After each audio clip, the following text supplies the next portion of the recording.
Hey everyone, this is Nakshan, and welcome to the Scatter Hoard, where we try to put complicated ideas in a nutshell. Mountains, rivers, forests, and oceans exist independently of human perception, but the term natural world is just a projection of the psyche onto unsuspecting landscapes. What we're looking at, what we're walking through, what we're sailing across, what we're cutting down and exploiting, depends on the mental filters we use to create its identity. When we look across the valley from a rise, we may see the geographic skin of deep time, a mountain bike track, hidden oil resources, paradise, a swamp, lost childhood, national pride, a new start. The list goes on and on. The natural world is potentially all these things at the same time, and our projections take only an instant. We can't hear nature speak when we're shouting these kinds of mixed messages at it, which is a shame because it has so much to teach us about the essence of the world and ourselves. We have to get a handle on our psychic activity before we can learn from nature. This isn't easy. In my experience, it's a process of engaging at least 3 layers of personality. First, we must take an inventory of our assumptions, narratives, and emotional stirrings connected to the natural world. Discover what we think and feel about it. Second, we need to analyze the source of these attitudes. How did we become the way we are? And third, we should practice psychic quietude when engaged with nature, using the power of breath to help us really listen. It's impossible to completely engage the natural world on its terms rather than our own, because our brains simply won't allow it. We bring too much personal baggage to the moment. So, we must first unload as much as we can from this psychic suitcase to see what's inside.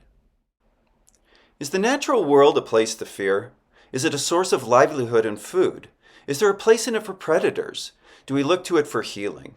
How does our breathing and heart rate respond to entering a cave? Do we experience wonder, dread? Does it turn us on? There's a whole spectrum of associations and meaning connected to the natural world. And the question is, where do we reside on it? Jack London's brutal naturalism? Social media posts showing apex predators acting like playful kittens? Somewhere in between? Our list of attitudes provides the map of where our minds usually go when we're thinking about, discussing, or experiencing nature. There's nothing wrong with possessing internal schemata that direct our understanding. They make it easier to explain concepts and explore new environments. However, they tend to set boundaries on our thought, speech, and action, and when they are unexamined and unconscious, they seriously limit our full experience of the natural world, perhaps even keeping us stuck in ruts of misunderstanding. If we're going to learn what nature can teach us, then we must next investigate the hidden factors that drive our attitudes one way or the other. The first source of our attitudes is culture. Culture results from the intersection of environment and history, a constellation of experiences composing a collective narrative. It includes language, religion, ethics, art, literature, music, sports, clothing, and customs related to sexuality, birth, death, major life events, and attitudes toward the stranger. It declares what is valued and what is despised. It underlies and drives behavior. It provides the framework and context of human life and engagement with the natural world. Even if we break away from our origins and set a novel course, our specific culture is what we're breaking away from. And like it or not, it leaves an indelible imprint on our consciousness. To break free from cultural filters, we must first acknowledge that we operate out of one, and then intentionally and consistently push ourselves out of this default programming. Because if we don't, we're going to slide right back into the groove of the world that surrounds us, which is a universe of culturally affirming messages and sanctioned activities. Again, there's nothing wrong with living inside a culture, unless its unexamined aspects unconsciously direct our thought, speech, and action down paths we may not want to travel. The second source of our attitudes is personal history. Personal history includes all dimensions related to family of origin, birthplace and hometown, the era into which we were born, events that greatly impacted our development, and our inborn traits. These aspects are important to explore because we bring them all to our encounters with the natural world. Our personal histories shape where we go, what we see, and what we do. They create stencils that we lay down on what's in front of us so that what shines through confirms our preconceived notions and personal affinities. This is problematic because then nature never surprises us, shows us something we weren't expecting, or contradicts long-held beliefs about the world. For instance, it may be disconcerting to watch an otter kill and eat a mole or other cute furry creature if our vision of otters is limited to the fun-loving, silly animals that barrel down mudslides. The truth is, they're both killers and goofballs, and somehow we need to see both sides equally and integrate this contradiction into our personalities. Conversely, if we understand the world to be a dog-eat-dog survival of the fittest slugfest, then we may never recognize the myriads of symbiotic relationships inside ecosystems. We may vaguely admit that such things exist, but the fact doesn't really change how we see and interact with the world. And the third source of our attitudes is instinct.